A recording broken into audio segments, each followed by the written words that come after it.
باہر سب ان کا انتظار کر رہے تھے۔ پریشے اپنے حواس بحال کر کے باہر کی طرف آنے لگی۔ اس نے فائزہ کا ہاتھ تھام رکھا تھا۔ وہ کہنے لگی، کیا یہ سب صحیح ہو رہا ہے؟ ہاں۔ وہ حیران تھی اس کے سوال پر۔ ابھی تھوڑی دیر پہلے تو تم صحیح تھی۔ وہ اس کی آنکھوں میں دیکھ رہی تھی۔ فائزہ نے اس کا ہاتھ تھام کر اس کو خود سے قریب کیا۔ تم جانتی ہو، ہم پورا سال پڑھائی کرتے ہیں اور پھر ہمارے امتحانات ہوتے ہیں اور اس میں ہم پاس یا پھر فیل ہوتے ہیں۔ پھر ہمیں رزلٹ کا پتہ چلتا ہے، مگر رزلٹ سب سے لاسٹ میں پتہ چلتا ہے۔ اس سے پہلے ہمیں امتحان لازمی دینا ہوتا ہے، ورنہ ہم کامیاب نہیں ہو پاتے۔ ویسے ہی یہ زندگی بھی ایک امتحان ہے۔ اللہ پاک جس کو اپنے قریب کرتا ہے اس میں مصیبتیں ڈالتا ہے، امتحان لیتا ہے اس سے۔ وقتی طور پہ ہمیں وہ فیصلہ غلط لگتا ہے یا ہمیں ایسا لگتا ہے کہ یہ فیصلہ غلط ہو رہا ہے، ہمارے ساتھ ہی ایسا کیوں ہوتا ہے، آخر ہم نے کیا بگاڑا ہے، اور ہم بے صبری کر کے اللہ پاک کو ناراض کر دیتے ہیں۔ لیکن اگر یہ سوچیں کہ جو ہو رہا ہے اللہ کی اس میں کچھ نہ کچھ مصلحت ہوگی تو وہ ہمارے لیے فیصلہ آسان ہو جاتا ہے، کیونکہ یاد رکھو اس دنیا میں اللہ کی مرضی کے بغیر ایک پتا بھی نہیں ہل سکتا۔ تو جو بھی ہوتا ہے وہ اللہ پاک ہمارے لیے کرتے ہیں تاکہ ہمارا امتحان لے سکیں۔ میں تمہیں یہی کہوں گی کہ اس امتحان میں ہارنا نہیں۔ آگے اس سیڑھیوں کو پار کرنے کے بعد تمہارا امتحان شروع ہوگا۔ اب یہ پوری طریقے سے تم پہ ہے کہ تم اس میں پاس ہوتی ہو یا پھر فیل۔ مگر یاد رکھو رزلٹ ہمیشہ لاسٹ میں آتا ہے۔ امتحان دینے کے بعد ہمیں صبر کرنا ہوتا ہے، اس کے بعد نتیجہ ہمیں دیا جاتا ہے۔ ویسے ہی آگے جو امتحان تم دو گی اس کے بعد تمہیں صبر کرنا ہوگا اور اللہ پاک تمہیں اس کا نتیجہ بہت جلد دے گا۔ وہ یہ کہہ کر آگے بڑھنے لگی تو پریشے بے اختیار اس سے گلے لگ گئی۔ اس نے پریشے کو زور سے گلے لگایا اور پھر باہر کی طرف لے جانے لگی۔ ماہم وہاں سکون سے سارے معاملات کو دیکھ رہی تھی، جیسے کہ اس کو پورا یقین ہو کہ پریشے نکاح سے انکار کر دے گی۔ سعدیہ بیگم پریشے کو آتے دیکھ کے اپنی کرسی سے اٹھی اور بہت پیار سے اس کو سامنے والے صوفے پہ بٹھایا۔ بیچ میں ایک ہلکا سا کپڑا لگا دیا تھا تاکہ بے پردگی کا کوئی اندیشہ نہ ہو۔ فائزہ پریشے کے برابر میں بیٹھ گئی تھی۔ دوسری طرف ناخوش تائی بیٹھی تھی مگر محلے والوں کے سامنے مسکرا رہی تھی۔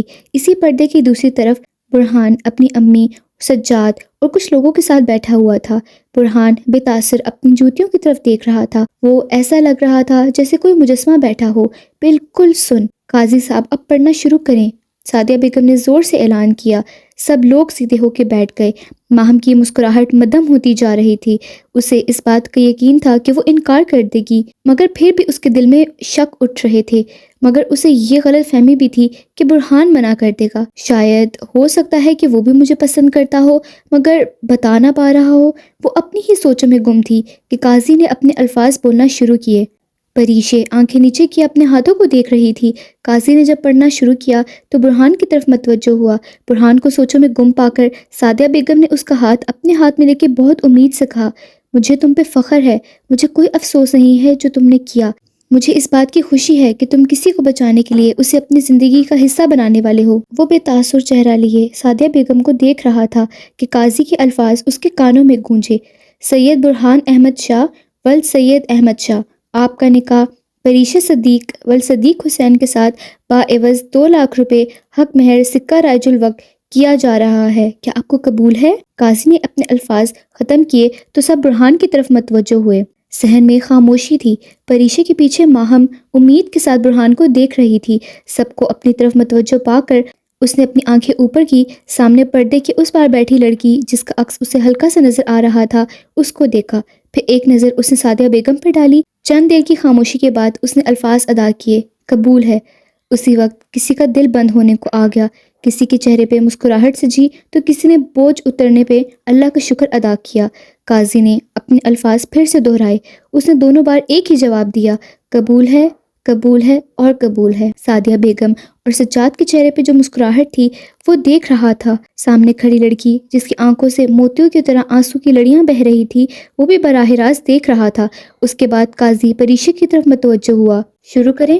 سجاد نے اجازت مانگی تو فائزہ نے سر اٹھا کر جی کا جواب دیا۔ قاضی نے وہی الفاظ پریشے کے لیے دہرائے، پریشے صدیق ولد صدیق حسین، آپ کا نکاح سید برہان احمد شاہ ولد سید احمد شاہ کے ساتھ باعوض 2 لاکھ روپے حق مہر سکہ رائج الوقت کیا جا رہا ہے، کیا آپ کو قبول ہے؟ فائزہ نے پریشے کو گھبراتے دیکھ کر اس کا ہاتھ تھاما، پریشے کو حوصلہ ہوا، مدھم آواز میں اس نے قبول ہے کہ الفاظ ادا کیے، اور جیسے ماہم پر کسی نے پہاڑ توڑ دیا ہو، وہ ہکا بکا پریشے کو دیکھ رہی تھی۔ وہ بے یقینی سے اور حیران ہو کے اسے غصے سے دیکھ رہی تھی، آنکھوں میں انگارے اتر آئے تھے۔ وہ اسے ہی دیکھ رہی تھی۔ نہیں نہیں، اسے زیر الفاظ یہ الفاظ ادا کیے، یہ ایسا کیسے کر سکتی ہے، یہ ہرگز نہیں، یہ کیسے؟ اس کو سمجھ نہیں آ رہا تھا کہ وہ کیا کہہ رہی ہے۔ اس نے گلاس اٹھایا اور آگے کی طرف بڑھنے ہی لگی تھی کہ جویریہ نے اس کو پیچھے سے کھینچا اور کمرے میں لے گئی۔ تم پاگل ہو گئی ہو؟ کمرے میں آ کے دروازہ بند کر کے جویریہ ماہم پہ چلائی۔ پاگل؟ مجھے پاگل کہہ رہی ہو؟ ہاں میں پاگل ہو گئی ہوں، اس کے لیے پاگل ہوں، اور یہ لڑکی برہان سے شادی کر لی اس نے، اور تم کہہ رہی ہو کہ میں پاگل ہوں؟ دیکھو، آرام سے پرسکون ہو جاؤ۔ پرسکون؟ پرسکون مائی فٹ، میں جان سے مار ڈالوں گی اس کو، چاہے اس کے بعد مجھے جیل جانا پڑے۔ بہت سکون سے جاؤں گی میں، لیکن میں اس کو جان سے مار ڈالوں گی۔ وہ غصے میں بولی جا رہی تھی۔ جویریہ نے اس کو روکنے کی بہت کوشش کی، مگر اس کا غصہ بڑھتا جا رہا تھا۔ میں برہان سے سالوں سے محبت کرتی ہوں، اور یہ اتنی آسانی سے اس نے نیچے قبول ہے کہہ دیا، اتنی آسانی سے؟ خدا کے لیے آہستہ بولو، کوئی سن لے گا۔ سنتا ہے تو سن لے، مجھے فرق نہیں پڑتا، میں جان سے مار ڈالوں گی اس کو، میں گھر کو آگ لگا دوں گی، میں سب کو مار ڈالوں گی۔ وہ آگے بڑھنے لگی تو جویریہ نے ایک زوردار تھپڑ اس کے منہ پہ رسید کیا۔ وہ ایک پل کے لیے رکی اور اس کی طرف دیکھنے لگی۔ تم نے مجھے تھپڑ مارا؟ ہاں مارا، تو کیا کرتی میں؟ جویریہ نے اب کی بار غصے میں بولا تھا۔ میں تم سے کہیں جا رہی ہوں، سکون سے بیٹھو، ہم کچھ سوچتے ہیں، اور تم پاگلوں کی طرح مارنے کی باتیں کر رہی ہو۔ کیا اس کو مارنے سے برہان تمہیں مل جائے گا؟ اور تمہارے گھر والوں کی نظر میں تمہاری کیا عزت رہ جائے گی؟ ہاں بتاؤ مجھے۔ تم اچھے طریقے سے جانتی ہو اس وقت سوائے چپ رہنے کے کچھ نہیں ہو سکتا۔ اس نے اپنا لہجہ نرم کیا تھا۔ تو پھر میں کیا کروں؟ تم مجھے بتاؤ میں کیا کروں؟ وہ زمین پہ بیٹھ کے گھٹنوں کے بل رو رو کے اس سے پوچھ رہی تھی۔ تم جانتی ہو میں اسے بہت محبت کرتی ہوں، میں نے دعاؤں میں مانگا ہے اس کو، کوئی ایسی نماز نہیں تھی جس میں نے اس کو نہ مانگا ہو، کوئی ایسی دعا نہیں تھی جو برہان کے بغیر مکمل ہو۔ میں نے ہر جگہ اس کو مانگا ہے جہاں پہ مجھے امید تھی کہ وہ مجھے ملے گا۔ تمہیں پتہ ہے میں ہمیشہ اس لڑکی کو دیکھتی تھی تو میں سوچتی تھی کہ کتنی بدقسمت ہے یہ، گھر پہ امی ہر وقت اس کو باتیں سناتی ہیں، کوئی اچھے سے اس سے بات نہیں کرتا سوائے فائزہ آپی کے، لیکن مجھے اس پہ ترس آتا تھا، لیکن آج پہلی بار مجھے اس پہ رشک آ رہا ہے۔ اس کا غصہ ٹھنڈا پڑ گیا تھا، غصے کی جگہ آنسوں نے لے لی تھی۔ مجھے لگتا تھا کہ وہ بہت بدقسمت ہے، مگر یہ تو… وہ سانس لینے کے لیے رکی، جویریہ کو دیکھ کے بولی، ایسا کیوں ہوتا ہے ہم جس کو بہت دعاؤں میں مانگے اور وہ دعاؤں کے باوجود ہمیں نہیں ملتا، اور کوئی اس کو کہیں بھی نہ مانگے اور اسے بن مانگے وہ مل جاتا ہے؟ میں نے اسے کتنی دعاؤں میں مانگا، مجھے نہیں ملا، لیکن اسے بن مانگے وہ مل گیا۔ میرے ساتھ ایسا کیوں ہوا؟ ایسے کیوں ہوا میرے ساتھ؟ وہ اپنے ہاتھ زمین پہ زور زور سے مارتے ہوئے رو رہی تھی۔ جویریہ نے اس کو تسلی دی اور اسے گلے سے لگایا۔ سب ٹھیک ہو جائے گا میری جان، تم صبر رکھو، سب ٹھیک ہو جائے گا۔ چاند آسمان پہ ڈیرا جمانے کے لیے تیار تھا، سمندر سورج کو اپنے اندر لینے ہی والا ہے، اندھیرا چھانے والا ہے، تارے آسمان پہ اپنا جلوہ بکھیرنے والے ہیں، ہر طرف روشنی کا سما بننے والا تھا۔ نکاح ہو چکا تھا، مبارکباد کا سلسلہ جاری تھا، کوئی دل سے خوش تھا تو کوئی دل میں نفرت لے کے بیٹھا تھا، کسی کے چہرے پہ خوشی تھی تو کسی کے چہرے پہ غم، کسی کی اس دن زندگی بنی تھی تو کسی کی برباد ہوئی تھی۔ کچھ لوگ ایک ہوئے تھے تو کچھ لوگ جدا ہوئے تھے، کچھ لوگوں کے دل جڑے تھے تو کچھ کے ٹوٹے تھے، کچھ لوگوں نے سکون کا سانس لیا تھا تو کچھ لوگوں نے مصیبت سر سے ہٹنے کے لیے شکر ادا کیا تھا۔ کوئی چہرے منافق تھے تو کوئی چہرے مخلص، وہاں پہ بہت سے چہرے تھے، سب چہرے پہ ایک نقاب تھا، لیکن وہ سب سے بے خبر لڑکی جسے کسی کی پہچان نہیں تھی، وہ صرف اللہ پہ بھروسہ کر کے اس انسان کو اپنا ہم سفر بنا چکی تھی جسے وہ جانتی تک نہیں تھی۔ چلیں اب رات ہونے والی ہے، ہمیں چلنا چاہیے، سعدیہ بیگم نے بآواز بلند کر کے کہا۔ سب لوگ ان کی طرف متوجہ ہو گئے۔ جی ٹھیک ہے، فائزہ یہ کہتے ہوئے پریشے کی طرف آئی۔ میری جان اپنا بہت سارا خیال رکھنا، اب جس گھر میں تم جا رہی ہو وہ تمہارا گھر ہے، تمہارا اپنا گھر۔ وہ لفظ تمہارے پر زور دے کے کہہ رہی تھی۔ پریشے کی آنکھوں میں آنسو کے گولے تیار تھے گرنے کے لیے۔ خوشی کے وقت کون روتا ہے میرا بچہ؟ یہ تو خوش ہونے کا وقت ہے میری جان، آپ کو آپ کا محافظ مل گیا، میری جان کو اپنا ہم سفر مل گیا، اپنا شہزادہ مل گیا، تمہیں اور کیا چاہیے؟ وہ سمجھانے والے انداز میں بول رہی تھی۔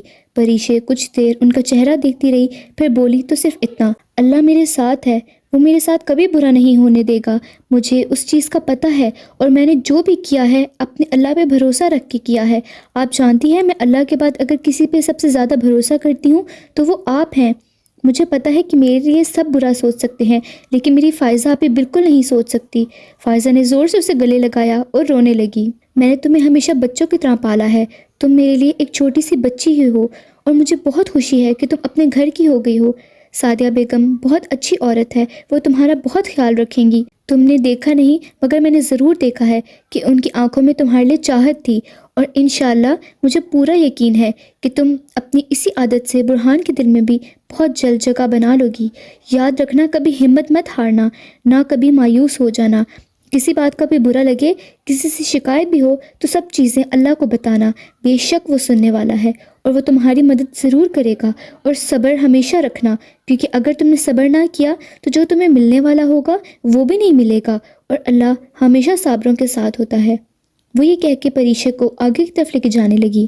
سب لوگ دروازے پہ کھڑے تھے سوائے اس کے جو کمرے میں اپنی محبت کو کسی اور کا ہوتے ہوئے دیکھ رہی تھی۔ ماہم، رخصتی ہو رہی ہے، چلو۔ جویریہ ماہم کو باہر لے جانے لگی تو ماہم نے غصے سے اس کی طرف دیکھا۔ رخصتی؟ میری محبت کا جنازہ نکل رہا ہے اور تم اس جنازے کو رخصتی کہتی ہو؟ وہ غصے سے دھاڑی تھی۔ اس لڑکی نے جس سے میں بچپن سے کچھ نہیں سمجھتی تھی، جس سے میں اپنے قریب تو دور کی بات اپنے آس پاس نہیں برداشت کر سکتی تھی، وہ لڑکی آج میری محبت کو مجھ سے لے گئی۔ میری محبت جسے میں پاگلوں کی طرح چاہتی ہوں، اسے وہ لڑکی لے گئی۔ وہ جنونی انداز میں کہہ رہی تھی۔ دیکھو اب کچھ نہیں ہو سکتا، جو ہونا تھا وہ ہو گیا، اور بات رہی برہان کی تو شاید وہ تمہاری قسمت میں نہیں تھا، اور ویسے بھی وہ ایک طرفہ محبت تھی، وہ تم سے محبت نہیں کرتا، یہ بات تم بھی جانتی ہو، پھر بھی تم اس کے پیچھے پڑی ہوئی ہو۔ چھوڑو، دفع کرو، لڑکے دنیا میں کم پڑ گئے ہیں، اور ہماری ماہم تو ہے ہی اتنی پیاری، کوئی بھی لڑکا تم پہ مر جائے گا، اور تم اس ایک لڑکے کے لیے خود کو مار رہی ہو، پاگل ہو چکی ہو کیا؟ وہ چڑ کے بولی تھی۔ صحیح کہا تم نے، دنیا میں لڑکے بہت سارے ہیں مگر وہ تو نہیں ہے نا، کوئی بھی مجھ پہ دل ہار سکتا ہے مگر وہ تو نہیں ہار سکتا نا۔ میں نے کتنی کوشش کی اسے اپنا بنانے کی مگر میں نہیں کر پائی۔ مجھے سمجھ نہیں آ رہا جویریہ میں کیا کروں، میرا دل خراب ہو گیا ہے، میرا دل چاہ رہا ہے کہ میں سب کو جلا دوں، سب کو آگ لگا دوں، اس دنیا کو بھی۔ وہ روتے ہوئے بول رہی تھی۔ دیکھو رونے سے کچھ نہیں ہوگا، بات تو سمجھو، میں تو سمجھ جاؤں مگر اس دل کو کون سمجھائے؟ ارے ماہم کدھر ہے؟ ایک عورت نے ماہم کو اس وقت وہاں نہ پا کر سوال کیا۔ ماہم؟ ہاں یہ کہاں گئی؟ ابھی تو یہیں تھی۔ تائی بھی حیران ہو کے کہنے لگی، صبر میں دیکھتی ہوں۔ فائزہ یہ کہہ کے آگے بڑھنے ہی لگی تھی کہ جویریہ آگے سے آتے ہوئے نظر آئی۔ وہ اصل میں ماہم کی طبیعت ٹھیک نہیں تھی، اس کے سر میں درد ہو رہا تھا تو وہ دوائی لے کے سو گئی ہے، اور وہ یہ کہہ رہی ہے کہ کوئی مجھے ڈسٹرب نہ کرے، اس وجہ سے میں نے اتنا اصرار نہیں کیا اس کو نیچے آنے کے لیے۔ جویریہ نے بات سنبھالتے ہوئے کہا، ٹھیک ہے رات ہونے والی ہے، رخصتی کر لیتے ہیں۔ پیچھے سے تائی نے آواز دی تو سب لوگ آگے کی طرف بڑھنے لگے۔ پریشے کی آنکھوں میں آنسو تھے، فائزہ بھی روئے جا رہی تھی۔ اسامہ نے بھائی ہونے کا فرض ادا کیا تھا اور قرآن پاک کے سائے میں اس کو رخصت کرنے کے لیے آگے بڑھا۔ پریشے فائزہ کے گلے لگ کے زور زور سے رونے لگی۔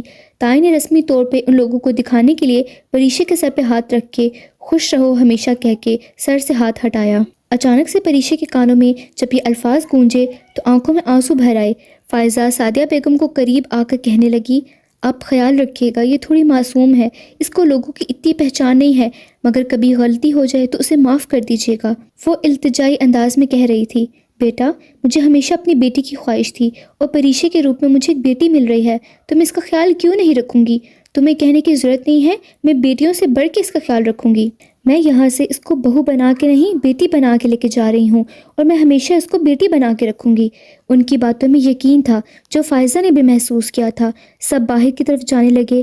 دروازے پہ گاڑی کھڑی تھی، گاڑی سجاد ڈرائیو کر رہا تھا، اس کے برابر والی سیٹ پہ برہان بیٹھ گیا تھا، پیچھے والی سیٹ پہ سعدیہ بیگم اور پریشے بیٹھے تھے۔ فائزہ دعائیں دے کے پریشے کو رخصت کر رہی تھی۔ سب لوگ دروازے پہ کھڑے تھے اور وہ کھڑکی سے جاتے ہوئے سب کو دیکھ رہی تھی، غصے سے، مایوسی سے، حسرت سے۔ اس کے چہرے پہ بہت سارے رنگ آ جا رہے تھے۔ اسامہ نے وہ قرآن پاک پریشے کو دیا، وہ قرآن پاک اپنے ہاتھ میں زور سے تھام کر سینے سے لگا رہی تھی، اور اسی وقت گاڑی اپنی منزل کی طرف چلنے لگی۔ کار گھر پہنچ چکی تھی، دروازہ سامنے ہی تھا۔ سجاد گاڑی سے باہر نکلا اور گھر کا دروازہ کھولنے کے لیے آگے بڑھا۔ اس کے پیچھے برہان بھی باہر نکلا، وہ آگے کی طرف جانے لگا تو سعدیہ نے پیچھے سے آواز دی، او بیٹا جی کدھر چلے، اپنی دلہن کو تو لے کے جاؤ۔ وہ پیچھے مڑا اور ایک نظر سعدیہ بیگم کو دیکھا اور دوسری نظر کار میں بیٹھی اس لڑکی کو دیکھا جو گھبرا رہی تھی۔ کچھ دیر ان کو دیکھنے کے بعد وہ کہنے لگا، امی آپ لے آئیں، مجھے لگتا ہے وہ گھبرائی ہوئی ہے، آپ کے ساتھ کمفرٹیبل ہوگی۔ کمفرٹیبل؟ سعدیہ بیگم نے حیران ہو کے الفاظ دہرائے۔ بیٹا اس کے شوہر تم ہو، میں نہیں۔ لڑکی ہمیشہ اپنے شوہر کے ساتھ کمفرٹیبل ہوتی ہے، نہ کہ اپنی ساس کے ساتھ۔ اور تم کیا چاہتے ہو کہ جب وہ گھر میں داخل ہو تو اپنی ساس کے ساتھ ہو؟ اللہ اللہ، چلو جلدی سے آؤ اور اسے اندر لے جاؤ، جا کے میں تیاری کرتی ہوں، وہ حکم کے انداز میں کہہ کے اندر جانے لگی۔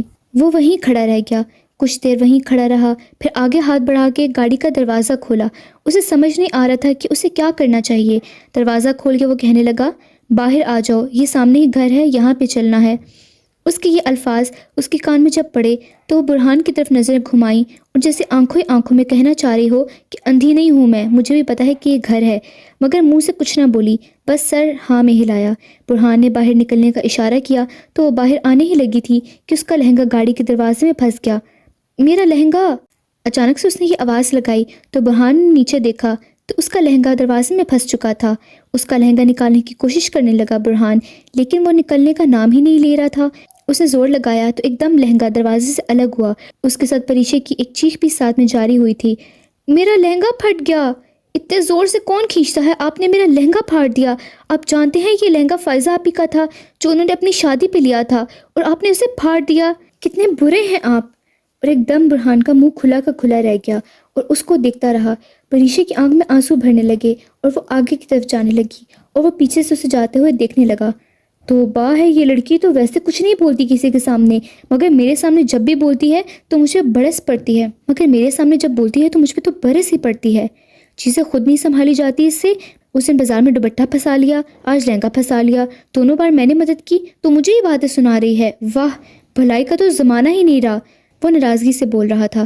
پریشے آگے جا کے کھڑی ہو گئی اور برہان اس کے پیچھے آیا، پھر اس کے آگے چلنے لگا۔ پریشے بھی اس کے ہم قدم آگے بڑھنے لگی۔ وہ گھر میں داخل ہو چکے تھے۔ سعدیہ بیگم اسے برہان کے کمرے میں لے گئی۔ برہان باہر سجاد کے ساتھ صحن میں بیٹھا تھا۔ آج سے یہ کمرہ تمہارا ہے، ٹھیک ہے میرے بیٹے؟ پریشے بہت گھبرائی ہوئی تھی، وہ کچھ بول نہیں رہی تھی، وہ بس آنکھیں نیچے کر کے باتیں سنتی رہی۔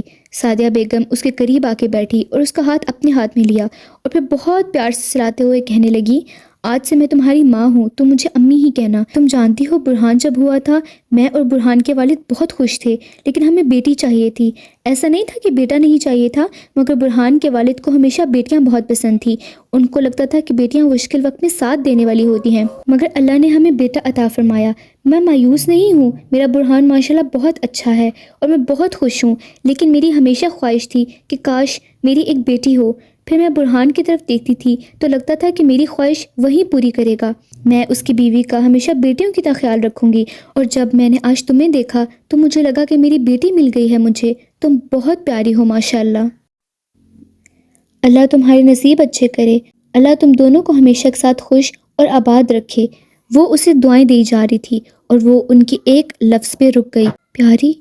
اس نے وہ الفاظ دہرائے اور وہ دل میں سوچنے لگی کہ وہ دوسری اس دنیا کی انسان تھی جنہوں نے اسے پیاری بولا تھا، ورنہ تو سب اسے اپنے ماں باپ کو کھا گئی، جہاں بھی جاتی ہے منحوست پھیلاتی ہے، بہت بدقسمت ہے، ایسے القابات سے ہی نوازا تھا، مگر پہلی بار اسے لگا تھا کہ وہ واقعی میں انمول ہے۔ سعدیہ بیگم اس سے پیار کر کے باہر کی طرف جانے لگی اور وہ اسی کمرے میں بیٹھی رہی۔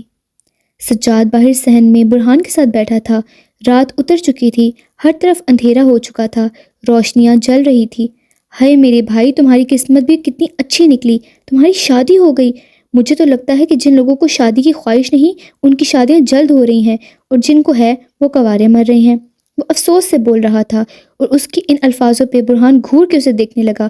ہاں نا، ایسے کیا دیکھ رہے ہو، سچی تو کہہ رہا ہوں میں، تم کبھی شادی کرنا نہیں چاہتے تھے، اور دیکھو تمہاری بیوی تمہارے گھر میں ہے، اور مجھے دیکھو شادی کے لیے کوئی مل ہی نہیں رہی۔ تمہاری بیوی تو ماشاءاللہ بہت معصوم ہے، پیاری بھی ہے، تمہاری باتیں بھی سب مانے گی، تمہارے گھر کو بھی سنبھالے گی، سب کچھ کرے گی، اور تمہیں کیا چاہیے؟ اور میری تو کوئی شرط بھی نہیں ہے، بس ایک لڑکی چاہیے جس کی سانس سے چل رہی ہوں، بس ننھی سی خواہش ہے جو پوری ہی نہیں ہو رہی۔ اسے جیسے خود پہ افسوس ہو رہا تھا۔ ہو گیا تمہارا یا کچھ باقی ہے؟ برہان نے غصے سے بولا۔ ہو ہی تو نہیں رہا، بس یہی تو مسئلہ ہے میرے بھائی، دیکھو سجاد، میں بہت صبر کر کے بیٹھا ہوں اور تمہاری یہاں پہ فضول باتیں سن رہا ہوں۔ اچھا ہوگا تم مجھے غصہ مت دلاؤ، ورنہ تم جانتے ہو میں تمہارے ساتھ کیا کروں گا۔ وہ غصے سے زور سے بولا تو سجاد اسی وقت چپ ہو گیا۔ ہاں بھائی، تمہارے بھی مزے ہیں، چلو میں چلتا ہوں اپنے گھر، جا کے کچھ کھا ہی لیتا ہوں۔ امی نے بنایا ہوگا، تمہاری تو گھر میں بیوی ہے جو تمہیں کھانا دے گی، اب میرے گھر میں تو وہی ماں ہے۔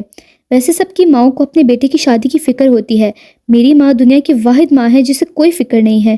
چلو تم خیال رکھو اپنا، میں کوارا چلا اپنے گھر۔ خدا حافظ کہہ کے وہ دروازے کی طرف بڑھ گیا۔ برہان وہیں صحن نے آسمان کی طرف دیکھنے لگا۔ وہ آسمان کی طرف دیکھ رہا تھا جہاں چاند اپنا جلوہ بکھیرے ہوئے تھا، تارے شرما رہے تھے۔ وہ آسمان کی طرف دیکھ رہا تھا اور سعدیہ بیگم نے کچن سے آواز دی، دیکھو میں نے کھانا بنا دیا ہے۔ اس بچی کی آج پہلی رات ہے ہمارے گھر، اور جن حالات میں شادی ہوئی ہے وہ تمہارے سامنے ہے۔ کوئی بھی اتنا جلدی نارمل نہیں ہو سکتا، اور پریشت جتنی نازک لڑکی تو ہرگز بھی نہیں۔ بہتر ہوگا کھانا تم اپنے کمرے میں لے جاؤ اور اس کو ساتھ بٹھا کر کھلاؤ، اس سے بات کرنے کی کوشش کرو، آخر وہ تمہاری بیوی ہے۔ امی مجھ سے نہیں ہوگا، برہان نے صاف الفاظ میں کہا۔ تو سعدیہ بیگم نے اس کے کندھے پہ ہاتھ رکھ کے نرمی سے بولا، بیٹا میاں بیوی گاڑی کے دو پہیوں کی طرح ہوتے ہیں، ایک پہیا بھی اگر رک جائے تو گاڑی کبھی آگے نہیں بڑھ سکتی۔ اور جیسے بھی اور جن بھی حالات میں تم دونوں کی شادی ہوئی ہے، مگر اب تم دونوں میاں بیوی ہو اور تمہارا فرض بنتا ہے کہ تم اس کا خیال رکھو۔ دیکھو وہ تمہاری ذمہ داری ہے برہان، اس بچی کو دیکھو، وہ بہت معصوم ہے۔ برہان وہ تمہاری ذمہ داری ہے بیٹا، اس کے اندر ایک ڈر ہے، وہ لوگوں سے گھلتی ملتی زیادہ نہیں ہے کیونکہ اسے لوگوں سے ڈر لگتا ہے۔ وہی ڈر تمہیں نکالنا ہے، اسے بہادر بنانا ہے، اسے دنیا کا سامنا کرنا سکھانا ہوگا۔ ایک عورت کا سب سے مضبوط ہتھیار اس کا شوہر ہوتا ہے، اور تمہیں وہی ہتھیار بننا ہے بیٹا۔ تم جانتے ہو میں پہلے بھی ایسی ہی تھی، میں لوگوں سے بہت ڈرتی تھی، مجھے ہر انسان اپنا دشمن لگتا تھا، میں کسی سے زیادہ بات نہیں کرتی تھی، اور آج مجھے دیکھو میں کیسی ہوں۔ کوئی دیکھ کے یہ بتا سکتا ہے کہ میں وہ ہوں جو لوگوں سے نہ ملنے والی، ایک کمرے میں بند رہنے والی، باہر نہ نکلنے والی، زیادہ نہ بولنے والی سعدیہ ہوں؟ بالکل بھی نہیں۔ تمہیں بھی پریشے کو مضبوط بنانا ہے۔ وہ ساری بات سن چکا تھا، ہاتھ میں کھانے کی ٹرے لیے دروازے کی طرف بڑھنے لگا، دروازے پہ کھڑا ہو کر دروازہ بجانے لگا، مگر اندر سے کوئی آواز نہ آئی۔ اس نے 2-3 بار بجایا مگر کوئی آواز نہ آئی۔ مجبوراً وہ ایسے ہی اندر جانے لگا تو سامنے کالے گہرے بالوں میں، چہرے پہ بلا کی معصومیت، لال جوڑا زیب تن کیے جس میں وہ کسی شہزادی سے کم نہیں لگ رہی تھی، اپنے سر کو بازو کی مدد سے بیڈ پہ ٹیک لگائے سو رہی تھی، اور وہ جو اس کو دیکھ رہا تھا ایک پل کے لیے وہ اس میں کھو ہی گیا تھا۔ کتنی معصوم لگ رہی ہے سوتے ہوئے، لگ کیا رہی ہے؟ سب کو تو معصوم ہی لگتی ہے، چاہے کوئی بھی ہو، اور سب کے لیے معصوم ہی ہے، نہ زیادہ بولنے والی، ڈرنے والی، گھبرانے والی، مگر یا اللہ میرے لیے تو اس کے پاس اتنی زبان پتہ نہیں کہاں سے آ جاتی ہے۔ جب میرے سامنے آتی ہے مجھے باتیں ہی سناتی ہے، یہ زبان اس کی دوسروں کے سامنے کیوں نہیں نظر آتی؟ وہ آسمان کی طرف سر کیے بول رہا تھا، اتنے میں اس کی آنکھ کھل گئی، وہ اس کو دیکھتے ہی سیدھے ہو کے بیٹھ گئی۔ اچانک سے برہان نے جب اس کو دیکھا تو کھانے کی ٹرے آگے بڑھانے لگا، دیکھو لڑکی یہ کپڑے۔ وہ آگے بولنے ہی لگا تھا جب پریشے نے آگے سے بولا، میرا نام لڑکی نہیں ہے، پریشے، پریشے نام ہے میرا۔ خدا کی پناہ، تم کوئی جادوگر تو نہیں ہو؟ کیا؟ وہ حیران ہو کے اس کی طرف دیکھنے لگی، یہ شاید تمہاری زبان میں کوئی جادو ہے جو صرف میرے سامنے ہی واپس آ جاتی ہے، سب کے سامنے چلی جاتی ہے۔ وہ خفا نظروں سے اس کی طرف دیکھ رہا تھا۔ دیکھیں آپ مجھے میرے نام سے بلائیں گے تو زیادہ اچھا ہوگا۔ وہ اتنے معصومانہ انداز میں بول رہی تھی کہ ایک پل کے لیے تو برہان اس کی معصومانہ انداز پہ ہلکا سا مسکرایا۔ دیکھو میں یادداشت میں تھوڑا کمزور ہوں، مجھے اتنے لمبے نام یاد نہیں ہوتے، میں تو کسی کا نام ایک بار سن لوں اگلے ہی لمحے میرے ذہن سے نکل جاتا ہے۔ لمبا؟ وہ بھی میرا نام؟ وہ دل میں سوچ رہی تھی، اگر تمہارا نام پریشے ہے تو اس کا شارٹ کیا ہوگا؟ صبر سوچنے دو۔ وہ اپنی انگلی داڑھی پہ چلاتے ہوئے سوچنے لگا، پریشے کا شارٹ کیا ہوگا؟ وہ سوچ ہی رہا تھا کہ اچانک سے اس کے ذہن میں نام آیا، پریشے کا شارٹ تو پری ہوگا۔ پری؟ وہ حیران نظروں سے اس کی طرف دیکھنے لگی۔ ہاں پری، جو کہ تمہارے نام کو اگر ہم آدھا کر دیں تو پھر پری ہی ہوگا، تو میں تمہیں پری کہوں گا کیونکہ مجھے تمہارا نام اتنا بڑا یاد نہیں ہوگا۔ چلو تم کپڑے چینج کر لو، یہ کپڑے بہت بھاری ہیں، اور پھر آؤ کھانا کھا لو، کیونکہ تمہارا تو نہیں پتہ لیکن مجھے بہت بھوک لگی ہے۔ وہ بہت اچھے انداز میں کہہ کے باہر کی طرف جانے لگا اور پریشے نے منہ بنا لیا، میرا نام، میرا اتنا سا نام ہے اور اس کو اتنا بڑا لگ رہا ہے، اور میرے اتنے پیارے نام جو کہ میرے ماں باپ نے کتنی خوشی سے رکھا تھا اس کو اس نے چھوٹا کر دیا۔ وہ منہ بناتے ہوئے بیگ کھولنے لگی۔ جاتے ہوئے فائزہ نے اسے اپنے جہیز کے کپڑے پریشے کے سامان کے ساتھ دیے تھے۔ وہ بیگ کھول کے کپڑے دیکھنے لگی اور اس کے پیٹ میں چوہے دوڑ رہے تھے، اور اسے یہ بھی سمجھ نہیں آ رہا تھا کہ اسے کیا پہننا ہے، لیکن بھوک نے بہت زیادہ شکار کیا اس کا جو بھی سوٹ ملا اٹھا کے چینج کرنے کے لیے واش روم کی طرف جانے لگی۔ ہر طرف اندھیرا پھیل چکا تھا، کالے رنگ سے گہری وہ رات۔ وہ واش روم سے کپڑے تبدیل کر کے واپس آئی، اتنے میں اس نے دیکھا کہ سامنے برہان موبائل پہ لگا ہوا تھا۔ وہ اس کی طرف متوجہ نہیں تھا۔ پہلے تو کچھ پل اس کو دیکھا اور سوچنے لگی، جو شخص مجھے اتنا برا لگتا تھا، آج میں اس شخص کے گھر میں اس کی بیوی بن کے کھڑی ہوں، اور اسے خود پہ یقین نہیں آ رہا تھا کہ یہ کیسے ہوا۔ برہان کو محسوس ہوا کہ سامنے کوئی وجود اس کی طرف متوجہ ہے، اس کو دیکھ رہا ہے۔ وہ یہ محسوس کر کے سامنے دیکھنے ہی لگا کہ پریشا آگے بڑھنے لگی۔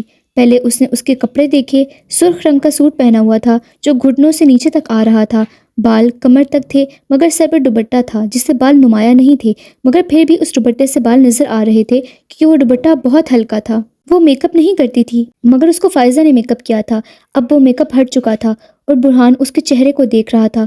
کچھ لڑکیاں میک اپ کے بغیر بھی اچھی لگتی ہیں اور یہ بھی انہی میں سے ایک ہے، اور جیسے ہی یہ خیال اس کے ذہن میں آیا وہ خود پہ حیران ہوا کہ وہ کیا سوچ رہا ہے، کن چیزوں میں اس کا دھیان جا رہا ہے۔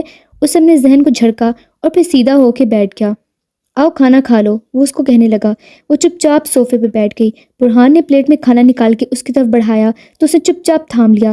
کچھ تھے دونوں کھانے میں متوجہ تھے اور ایک دوسرے سے بے خبر۔ جب کھانا ختم کر لیا تو برہان برتن لے کے باہر کی طرف جانے لگا اور وہ وہیں بیٹھ کے گھر کے بارے میں سوچنے لگی، فائزہ کے بارے میں، تائی امی کے بارے میں، ماہم کے بارے میں۔ اور ماہم کا خیال اس کے ذہن میں آتے ہی بہت سارے سوال اس کے دماغ میں آنے لگے کہ ماہم کیوں نہیں چاہتی تھی کہ میں شادی کروں برہان سے، وہ کیوں اتنی جذباتی ہو گئی تھی، اس کا غصہ، اس کی باتیں، اس کا چہرہ، سب کچھ اس کے ذہن میں گھوم رہے تھے۔ کیا تعلق تھا ماہم کا برہان سے؟ وہ یہ سوچ رہی تھی۔ پھر ایک نظر اس نے کمرے پہ ڈالی۔ کمرہ اتنا بڑا نہیں تھا لیکن اتنا چھوٹا بھی نہیں تھا۔ کمرے کی ساری چیزیں اپنی مخصوص جگہ پہ رکھی ہوئی تھی۔ کمرہ پورا چمک رہا تھا، ایسا محسوس ہو رہا تھا کہ برہان کافی صفائی پسند انسان ہے۔ وہ آگے بڑھی تو کتابوں سے بھرا ہوا ایک شیلف اس کو نظر آیا جن میں تاریخی کتابیں اور کچھ دلچسپ کتابیں پڑھی ہوئی تھی۔ اس کو کتابیں پڑھنا پسند تھا۔ وہ من ہی من میں سوال کر رہی تھی۔ وہ اس انسان کو سمجھنے کی کوشش کر رہی تھی جو اس کا شوہر بن چکا تھا، مگر وہ اس کو سمجھنے سے قاصر تھی۔ اسی پل دروازے پہ دستک ہوئی۔ وہ دروازہ کھولنے کے لیے بڑھی تو سامنے برہان کھڑا تھا۔ وہ اس سے اندر آنے کی جگہ مانگ رہا تھا۔ اچانک سے وہ ایک طرف ہو گئی اور اسے اندر آنے کی جگہ دینے لگی۔ وہ بیڈ پہ بیٹھ گئی تھی اور برہان صوفے پر۔ کیا کچھ کہنا چاہتی ہو تم مجھ سے؟ اسے سوال کیا۔ اسے نہ میں سر ہلایا۔ دیکھو میں کچھ بتانا چاہتا ہوں، اس رات جو کچھ بھی ہوا تھا وہ میں نے جان بوجھ کے نہیں کرنا چاہا تھا۔ وہ گھٹیا انسان تمہارے ساتھ زبردستی کر رہا تھا، وہ مجھ سے برداشت نہیں ہوا، اسی لیے میں نے… وہ اپنی آنکھیں نیچے کر کے صفائیاں دے رہا تھا۔ اچانک سے جب اس نے اپنی آنکھیں اوپر کی تو اسے محسوس ہوا کہ وہ رو رہی ہے۔ اس نے حیران بھری نظروں سے اس کو دیکھا اور پھر کہنے لگا، میری بات سنو، رونا بند کرو، میں بتا رہا ہوں۔ اس کی آنکھوں سے آنسو ایک دم بہنے لگے۔ اسے ایسا محسوس ہو رہا تھا جیسے کسی نے اس کے جسم میں خنجر گھونپ دیا ہو۔ اسے تکلیف ہو رہی تھی مگر سمجھ نہیں آ رہا تھا کہ کیوں۔ اسے کیوں اس لڑکی کے آنسو تکلیف دے رہے تھے، وہ بھی لڑکی جو اسے ناپسند تھی، مگر پھر بھی اس کی تکلیف میں اس کو تکلیف محسوس ہو رہی تھی۔ مجھے سمجھ نہیں آ رہا کہ مجھے کیوں تکلیف ہو رہی ہے۔ وہ اندر ہی اندر گھٹ رہا تھا اور سامنے بیٹھی لڑکی اس کے آنسوں سے اس کو تکلیف دے رہی تھی۔ اس نے آگے بڑھنے کی کوشش کی مگر وہ نہیں بڑھ پایا۔ کچھ باتیں، کچھ یادیں اس کے ذہن میں اچانک ایک فلم کی طرح آنے لگی۔ اس نے اچانک سے خود پہ ایک پتھر محسوس کیا جیسے کسی نے اس کے سر پہ مارا ہو۔ وہ خود کو روکنے لگا۔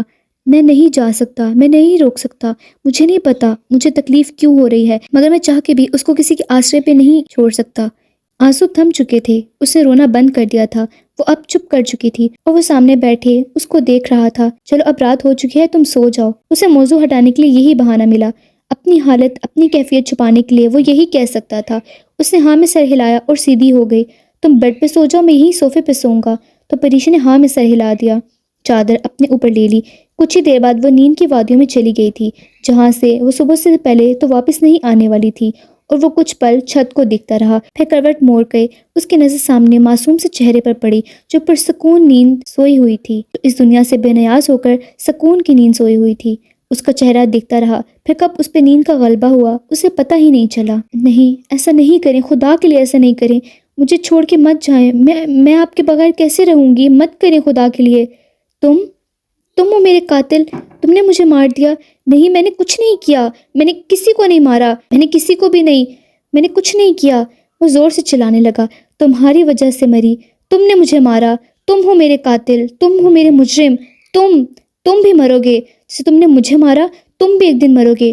وہ نیند میں چلا رہا تھا، اچانک آواز سے پریشے اٹھ بیٹھی، روم کی ساری لائٹس کھولیں تو سامنے پسینے سے اس کا پورا جسم بھیگا ہوا تھا۔ وہ زور زور سے یہی کہہ رہا تھا کہ میں نے نہیں مارا کسی کو، میں نہیں ہوں قاتل۔ پہلے تو پریشے ایک دم حیران ہو گئی، اسے سمجھ نہیں آ رہا تھا کہ وہ کیا کرے، کیسے سنبھالے۔ وہ خود بھی ایک ڈرپوک لڑکی تھی، اس کو کیا کرنا چاہیے تھا؟ کیا باہر سے امی کو بلانا چاہیے تھا؟ نہیں، آدھی رات کو ان کی نیند وہ کیسے خراب کرے؟ مگر سامنے صوفے پہ جو وجود تڑپ رہا تھا وہ اسے ایسے نہیں چھوڑ سکتی تھی۔ وہ بہت ہمت کر کے آگے بڑھی، ڈر ڈر کے اس کے ماتھے پہ ہاتھ رکھا، جسے برہان کے جسم میں ایک کرنٹ سے محسوس ہوا اور وہ ایک دم آنکھیں کھول چکا تھا۔ پریشا نے آرام سے اس کا ہاتھ تھاما اور اس کو سنبھالنے کی کوشش کرنے لگی۔ اسے خود بھی نہیں سمجھ آ رہا تھا کہ وہ یہ کیوں کر رہی ہے، وہ کیسے اس انسان کا ہاتھ پکڑ سکتی ہے، کیسے اسے سنبھال سکتی ہے جو اسے اچھا نہیں لگتا۔ لیکن اس وقت اسے صرف اس کو اس کیفیت سے باہر لانا تھا جس میں وہ تھا۔ برہان نے ایک نظر اس کو دیکھا اور اچانک سے سیدھا ہو کے بیٹھ گیا، اپنا ہاتھ اس کے ہاتھ میں زور سے ہٹایا۔ کیا کر رہی ہو تم یہ؟ وہ غصے سے بولا۔ وہ ایک پل کے لیے ساکت رہ گئی۔ یہ وہ شخص نہیں تھا جو رات میں اس کے ساتھ تھا، وہ تو بہت نرم لہجے والا ایک سلجھا ہوا انسان تھا جس کو اس نے اونچی آواز میں بات کرتے ہوئے نہیں سنا تھا۔ یہ کوئی اور تھا۔ وہ اس کو دیکھتے رہ گئی۔ وہ اس کے الفاظ حلق میں اٹک گئے تھے، وہ بول نہیں پا رہی تھی۔ نیند میں شاید آپ کو ایک خواب۔ وہ آگے بولنے کی کوشش کر رہی تھی تو برہان نے اس کے الفاظ توڑے۔ کیا خواب میں؟ ڈر گیا تھا، تم مجھے بچا رہی تھی، یہ کہنا چاہ رہی ہو؟ مجھے کوئی نہیں بچا سکتا، آیا سمجھ؟ مجھے کوئی نہیں بچا سکتا۔ وہ لفظوں پہ زور دے کے بولا۔ کیا آپ نے کوئی ڈرانا خواب دیکھا تھا؟ وہ گھبرا کے بولنے کی کوشش کر رہی تھی اور ایک حد تک کامیاب بھی ہو گئی تھی۔ اس سے تمہارا کوئی واسطہ نہیں، بہتر ہوگا اپنے کام سے کام رکھو۔ ہماری شادی کن حالات میں ہوئی ہے یہ تم اچھے طریقے سے جانتی ہو۔ خوشی سے نہیں کی میں نے تم سے شادی کرنا میری مجبوری تھی۔ میں کبھی شادی کرنا ہی نہیں چاہتا تھا کیونکہ وہ آگے رکا۔ اسے اپنا حلق سوکھا ہوا محسوس ہو رہا تھا۔ پریشا نے یہ بات محسوس کر لی تھی کہ اس کو پیاس لگ رہی ہے۔ اس نے سائڈ ٹیبل پہ پانی کا جگ دیکھا جس میں پانی تھا۔ وہ آگے بڑھنے لگی۔ برہان نے ہاتھ جھٹک دیا۔ میں نے کہا اپنے کام سے کام رکھو، میں خود لے لوں گا۔ ہم لوگوں کی نظروں میں میاں بیوی ہیں، مگر یہ حقیقت ہم جانتے ہیں کہ ہم اصل میں کیا ہیں۔ میں ہسبینڈ مٹیریل ہوں ہی نہیں، میں کوئی اچھا شوہر بن نہیں سکتا، تو تم مجھ سے یہ چیزیں ایکسپیکٹ مت کرنا کہ میں تمہارے نخرے اٹھاؤں گا یا میں تمہیں بیویوں کی طرح ٹریٹ کروں گا، کہ میں وہ ہوں ہی نہیں۔ وہ غصے سے بول رہا تھا اور سامنے کھڑی لڑکی کی آنکھوں میں آنسوؤں کا انبار جمع ہو چکا تھا۔ اسے سمجھ نہیں آ رہا تھا کہ شخص کون ہے جو مجھے یہاں لایا تھا۔ یہ وہ تو نہیں، یہ تو کوئی اور ہے۔ وہ رونے ہی لگی تھی کہ اس کو فائزہ کی نصیحتیں یاد آ گئی۔ اس نے خود پہ قابو کیا۔ برہان دروازہ کھول کے باہر کی طرف چلا گیا اور وہ کچھ پل کے لیے وہی کھڑی رہی۔ اس کے بعد وہ وضو کر کے تہجد ادا کرنے لگی۔ تہجد ادا کرنے کے بعد اس نے رو رو کے دعا مانگی۔ اتنے میں فجر کا وقت ہو چکا تھا، اذانیں ہو رہی تھی اور وہ فجر ادا کرنے کے لیے اٹھ کھڑی ہوئی۔ سورج اپنی روشنی چاروں طرف پھیلانے کو تیار تھا، پرندے اپنے گھروں سے نکلنے کی تیاریاں کر رہے تھے، ہر طرف روشنی پھیلنے والی تھی۔ فجر کا وقت تھا، ہلکی سیاہ رات کی وہ سیاہی دور ہو گئی تھی۔ وہ نماز ادا کر چکی تھی۔ نماز کے بعد دعا کے لیے اس نے ہاتھ اٹھائے اور دعا میں مصروف ہو گئی۔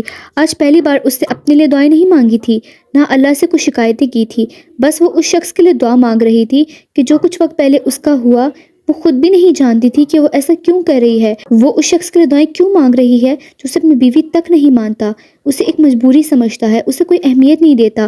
مگر جو رات میں اس کی حالت تھی وہ دیکھ کے کوئی بھی انسان گھبرا جائے۔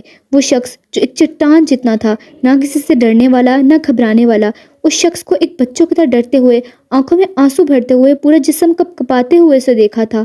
وہ اللہ سے بس یہی دعا مانگ رہی تھی کہ اس کی جو بھی پریشانیاں ہیں میں نہیں جانتی، مجھے نہیں پتا، مگر اس کی کوئی بھی پریشانیاں دور فرما، اسے سکون عطا فرما۔ وہ اتنا تو جان ہی چکی تھی کہ وہ سکون کی نیند نہیں سویا ہوگا اگر اسے ہر رات اسی قسم کے خواب آتے ہیں۔ وہ دعا سے فارغ ہوئی تو اسی جائے نماز سے بیٹھ کے کچھ سوچنے لگی کہ ایسا کیا ہوا جس سے وہ خود اتنا ڈرتا ہے۔ اسے پریشانی ہونے لگی اور اتنے میں ہی دروازہ کھلا اور وہ اندر آ چکا تھا۔ اس نے ایک نظر اس کو دیکھا جو جوتے اتار رہا تھا۔ وہ اسے نظر انداز کر کے صوفے پہ بیٹھ کے جوتے اتار رہا تھا۔ اس نے جائے نماز سمیٹی اور اپنی جگہ پہ رکھ کے بیڈ پہ چپ کر کے بیٹھ گئی۔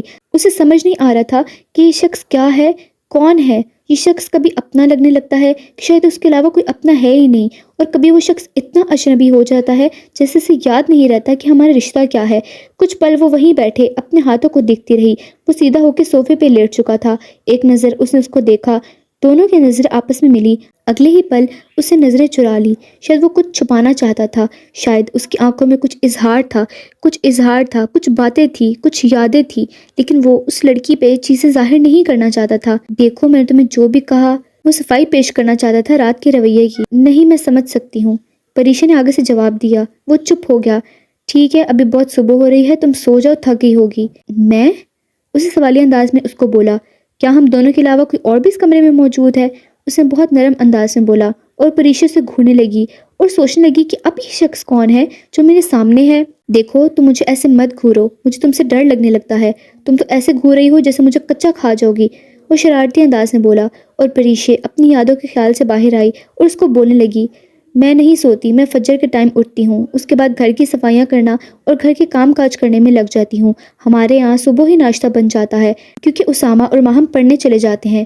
اس نے بہت تفصیلی جواب دیا، جس سے برہان کے چہرے پہ ایک مسکراہٹ نمودار ہوئی۔ ایک بات بتاؤ، تم ویسے کسی کے سامنے اتنا نہیں بولتی؟ پھر اپنی بات پہ غور کرنے لگا، اتنا نہیں بلکہ بولتی ہی نہیں، میرے سامنے پتہ نہیں تمہاری زبان کہاں سے آ جاتی ہے۔ اگر یہ کوئی جادو ہے تو مجھے بھی سکھاؤ، میں بھی فائدہ اٹھاؤں گا۔ وہ بہت خوشگوار موڈ میں تھا۔ جادو نہیں، مجھے تو جادو نہیں آتا، وہ معصومانہ انداز میں بولی۔ تو پھر یہ کیسے ہوتا ہے، جواب دو مجھے۔ اس نے پھر سوال کیا تو پریشا نے اس کو غور سے دیکھا اور پھر بولنے لگی، میں زیادہ اسی لیے نہیں بولتی کیونکہ میں بچپن سے ہی نہیں بولتی ہوں۔ اسے سمجھ نہیں آیا کہ وہ کیا کہے تو اس نے یہی کہہ دیا۔ وہ مسکرا کر اس کو بہت توجہ سے دیکھ رہا تھا۔ نماز پڑھنے کے بعد اس کے چہرے پہ جو نور آتا ہے وہ اس نور کو دیکھ رہا تھا۔ اس کے چہرے پہ بلا کی معصومیت تھی۔ فائزہ آپی کے سامنے بولتی ہوں کیونکہ وہ میری آپی ہے، باقی کوئی بھی مجھے اپنا نہیں لگتا، اس لیے میں نہیں بولتی۔ فائزہ آپی کہتی ہیں جو آپ کا اپنا ہو بس اسی پہ حق جتانا چاہیے، اس کے سامنے خاموش نہیں رہنا چاہیے، اور جو آپ کا اپنا نہ ہو اس کے سامنے خاموش رہنا چاہیے۔ تو پھر تمہاری تائی امی، تمہاری کزن ماہم، اسامہ، وہ کیا تمہارے اپنے نہیں؟ اس نے سوال کیا۔ نہیں، وہ بھی میرے اپنے ہیں، اس نے بہت روکھے لہجے میں جواب دیا۔ پھر اسے سوال کیا، ماہم بہت زیادہ بات نہیں کرتی، نہ ہماری کبھی اتنی بات ہوئی ہے، نہ ہوتی ہے۔ وہ کام کے حوالے سے کبھی کام کے حوالے سے مجھ سے کوئی بات کرتی ہے، مجھے کبھی یہ محسوس نہیں ہوا کہ وہ اپنی ہے۔ ماہم مجھ سے زیادہ بات نہیں کرتی، نہ ہماری کبھی بات ہوئی ہے، اور اگر ہوتی بھی ہے تو وہ کام کے حوالے سے، اور اگر کبھی اسے کسی پہ غصہ آئے تو وہ اتارنے لگ جاتی ہے، اور اگر اسے کوئی شخص نہ ملے تو مجھ پہ اتار دیتی ہے۔ وہ بولتے ہوئے غور سے دیکھ رہا تھا اس کو، اس کی آنکھیں نم ہو رہی تھی۔ تائی امی بچپن سے ہی مجھے ایک بوجھ سمجھتی ہیں، اور میں شاید بوجھ ہی ہوں۔ پھر اپنی طرف اشارہ کر کے بولی، بچپن سے ہی میں بہت اکیلی ہوں، اسامہ بہت اچھا ہے، میرا بہت خیال بھی رکھتا ہے، پتہ ہے جب وہ گھر آتا تھا تو اپنے لنچ کے جو پیسے اس میں سے کچھ پیسے بچا کے میرے لیے چیزیں لاتا تھا اور مجھے چھپ کر دیتا تھا۔ ایک بار تائی امی نے اسے مجھے چیز دیتے ہوئے دیکھ لیا، پھر بیچارے کو بہت مار پڑی، مگر پھر بھی نہیں رکا، پھر بھی مجھے دیتا تھا۔ اسے اپنے چہرے پہ مسکراہٹ سجائی۔ فائزہ آپی، وہ میرے لیے میری بہن نہیں، میری ماں ہے، میری دوست ہے، میرا سب کچھ ہے۔ میں کچھ غلط کرتی ہوں تو وہ مجھے سمجھاتی ہیں۔ غلط؟